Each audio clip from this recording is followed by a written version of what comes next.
Hai, perkenalkan nama saya Soraya Ramati Rutagaol dengan NIM 2002112908. Dalam video ini, saya akan mempresentasikan tentang sejarah perkembangan perekonomian Indonesia.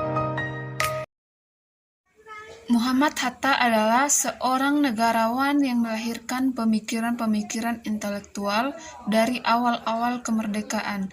Gagasan Muhammad Hatta dalam perekonomian Indonesia bernama ekonomi kerakyatan. Konsep ekonomi kerakyatan adalah memusatkan pembangunannya pada rakyat yang menempatkan koperasi sebagai medium pencapaian hasil tanpa mengesampingkan peranan pasar dan negara. Konsep ekonomi kerakyatan sangat dipengaruhi oleh 3 jenis tradisi, yaitu tradisi Minangkabau yang merupakan asal tempat Muhammad Hatta, tradisi Islam, dan tradisi Eropa. Dinamika politik internasional pada awal abad ke-20 seperti kebijakan politik etis Belanda, kekalahan Rusia atas Jepang, revolusi komunis, dan depresi besar Eropa juga turut mempengaruhi proses pemikiran Muhammad Hatta dalam melahirkan gagasan ini. Semua peristiwa-peristiwa besar dunia ini akhirnya mendorong Hatta melahirkan sebuah pemikiran bahwa bukan isme-isme bangsa Eropa yang akan menolong Indonesia, tapi pemikiran atau isme yang digali dari kehidupan dan kebudayaan Indonesia sendirilah yang akan melakukannya. Konsep ekonomi kerakyatan adalah sebuah ideologi atau jalan tengah yang digagas Hatta dalam menanggapi kegagalan komunisme dan liberalisme yang berkembang saat itu. Konsep ini diejawantahkan dalam pasal 33 Undang-Undang Dasar tahun 1945 dalam perekonomian Indonesia. Kegagalan konsep ekonomi kerakyatan ini justru lahir dari perubahan regulasi yang memudarkan semangat egalitar koperasi. Regulasi yang akhirnya menempatkan koperasi hanya sekedar sebagai badan usaha yang membuatnya menjadi tidak bisa berkembang seperti koperasi negara lainnya, seperti Sayamaul Undong di Korea Selatan atau Federal Land Development Authority di Malaysia. Selain itu, konstelasi politik pada saat Hatta hidup juga tidak memungkinkan penerapan gagasan Hatta dijalankan dengan baik. Seperti telah tercatat sejarah, Hatta lebih dikenal sebagai seorang negarawan intelektual tanpa peranan yang cukup berpengaruh dalam partai politik manapun pada saat itu. Yang kedua, Sumitro Jojo Hadikusumo. Sumitro Jojo Hadikusumo merupakan ekonom Indonesia yang aktif dalam mengemukakan sistem ekonomi Indonesia. Dalam buku Ekonomi Indonesia yang berjudul Dalam Lintasan Sejarah tahun 2017, karya Budono, Sumitro Jojo Hadikusumo berpendapat bahwa pembangunan ekonomi Indonesia pada dasarnya adalah pembangunan ekonomi baru, yaitu sistem ekonomi yang bertumpu pada masyarakat bumi putra kelas menengah. Yang ketiga ada Widjojo Nitisastro. Widjojo membuat perencanaan ekonomi yang tertuang dalam Repelita. Sistem kerja Repelita berpegang pada perencanaan terpusat, baik secara arah kebijakan maupun pendanaan. Dengan alur seperti ini, pembangunan di daerah lebih menonjol karena perencanaan maupun implementasinya bersifat sentralistik.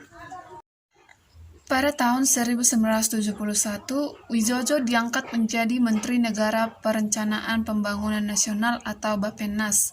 Jabatan yang diembannya hingga awal 1980-an, semasa menjabat, Widjojo dikenal punya etos kerja yang tinggi dan berani ambil keputusan berisiko.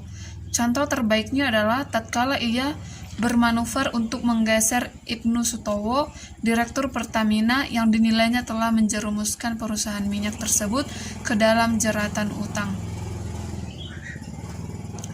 Kejayaan dan kejatuhan ekonomi Orde Baru ala Widjojo Nitisastro saat memimpin Bappenas. Widjojo membuat perencanaan ekonomi yang tertuang dalam Repelita atau Rencana Pembangunan 5 tahun.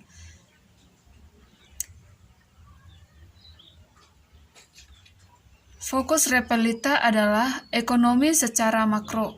Dalam Orde Baru, Bappenas menjadi lembaga yang krusial sebab memegang kunci pembangunan baik di tingkat pusat maupun di daerah. Sistem kerja Repelita berpegang pada perencanaan terpusat, baik secara arah kebijakan maupun pendanaan. Dengan alur seperti ini, pembangunan di daerah lebih menonjol karena perencanaan maupun implementasinya bersifat sentralistik.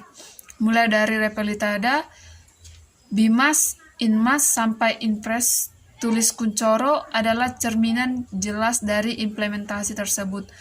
Program-program ini memiliki pendekatan sektoral yang amat kuat dengan mekanisme dekonsentrasi.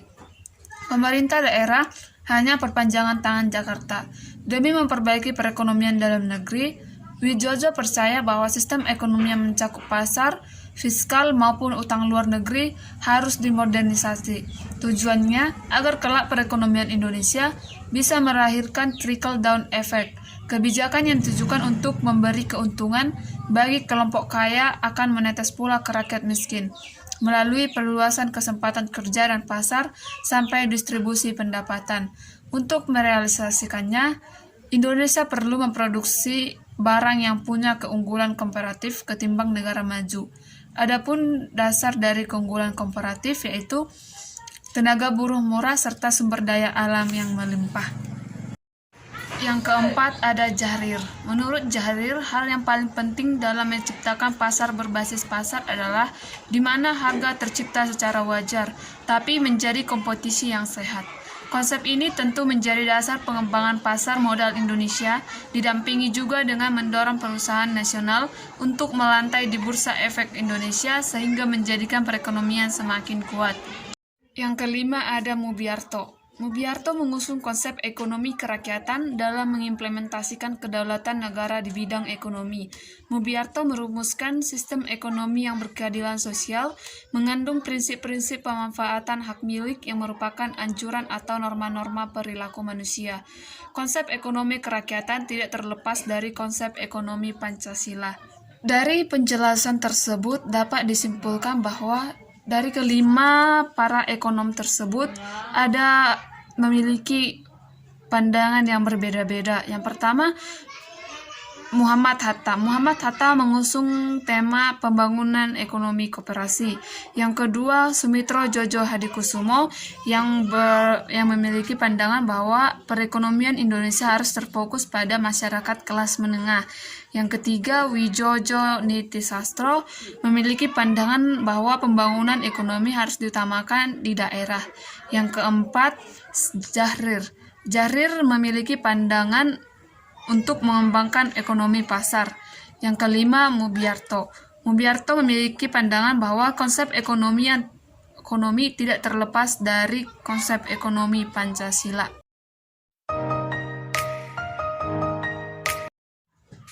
Sejarah perkembangan perekonomian Indonesia dibagi menjadi 4 periode. Yang pertama, masa kolonial.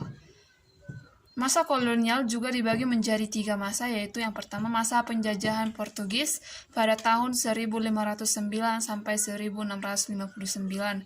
Pada masa penjajahan Portugis, kondisi perekonomian Indonesia diwarnai dengan adanya perlawanan dari rakyat terhadap Portugis karena rempah-rempah yang menjadi andalan Indonesia dijarah begitu saja.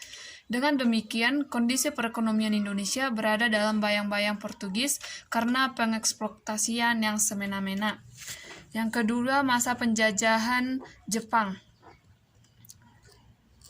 Kebijakan ekonomi pada zaman penjajahan Jepang terdiri atas perluasan areal persawahan dan pengawasan pertanian perkebunan.